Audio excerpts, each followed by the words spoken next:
निश्चित तौर से देश के अंदर जो स्थिति निर्मित हो रही है कि मुद्दों से ध्यान भटकाया जाता, आरएसएस की जो सोच है, आप कभी उन्होंने छोटे वर्ग को कभी उन्होंने सम्मान नहीं दिया। वो सबसे बड़ी बात तो ये कह सकते हैं आरएसएस के बारे में कि जितने सर संचालक बने उसमें कोई दलित आदिवासी नहीं बना। तो इससे स्पष्ट होता है कि देश में किस प्रकार से वर्ग संघर्ष कराना चाहती है भारतीय जनता पार्टी, आरएसएस की ये सोच है। बार बार आज 11 साल होना है भारतीय जनता पार्टी के, लेकिन मुद्दों से ध्यान भटकाए जाते हैं। मध्य प्रदेश की ये घटना एक मूर्ति को लेके, अंबेडकर जी की, मैं समझता हूं कि इतिहास बदलना चाहती है भारतीय जनता पार्टी और आरएसएस देश का। और देश में जिनने संविधान निर्माता रहे, क्या देश की आजादी के अंदर जिन्होंने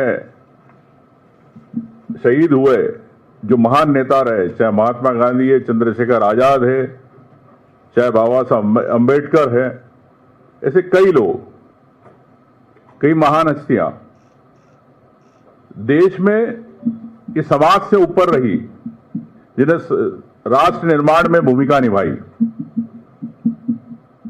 और राष्ट्र निर्माण में जो भूमिका निभाता है उसे किसी समाज से नहीं जोड़ा जा सकता। सरवारा देश हमारा है, हर व्यक्ति का है। और राष्ट्रभक्त की बात करती है आरएसएस, देशभक्ति की बात करती है। तो चाहे बाबा साहब अंबेडकर की मूर्ति को लेकर विवाद हो, तो इनकी देशभक्ति और राष्ट्रभक्ति कहां जाती है? जब आप सरदार सरोवर डैम बना तो आपने सरदार वल्लभ भाई पटेल की मूर्ति लगाई,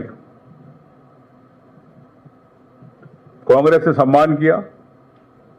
तो भारतीय जनता पार्टी क्यों किसी वर्ग विशेष को लेके, क्या कांग्रेस के साथ वो वोट रहा, इस कारण काटने की राजनीति है? तो निश्चित तौर से डिवाइड एंड रूल की पॉलिसी है, कम वोटों पे कैसे सरकार बनाना। आपने देखा केंद्र में सरकारें कैसे बनती है कम वोटों पे। तो एक सोची समझी रणनीति के तहत भारतीय जनता पार्टी अब इतिहास बदलना चाहती है, चाहे मूर्ति के माध्यम से। लेकिन कांग्रेस पार्टी, माननीय हरीश चौधरी जी ने जिस प्रकार से कहा कि कांग्रेस पार्टी की एक विचारधारा जो हमेशा कांग्रेस के जो महान नेताओं के साथ है, उनकी सोच को बढ़ाती, जिन्हें राष्ट्र निर्माण को बढ़ाया, तो निश्चित तौर से इन बातों को मुद्दे बनाने के बजाय एक छोटा सा सी बात है, वो माननीय हाईकोर्ट भी इस बात को समझती है। लेकिन हर बात पर राजनीति नहीं होना चाहिए। समाज का जो जिसने राष्ट्र निर्माण में भूमिका निभाई है, कांग्रेस पार्टी पूरे उस समाज के साथ रहती है, हर समाज के साथ सम्मान करती है।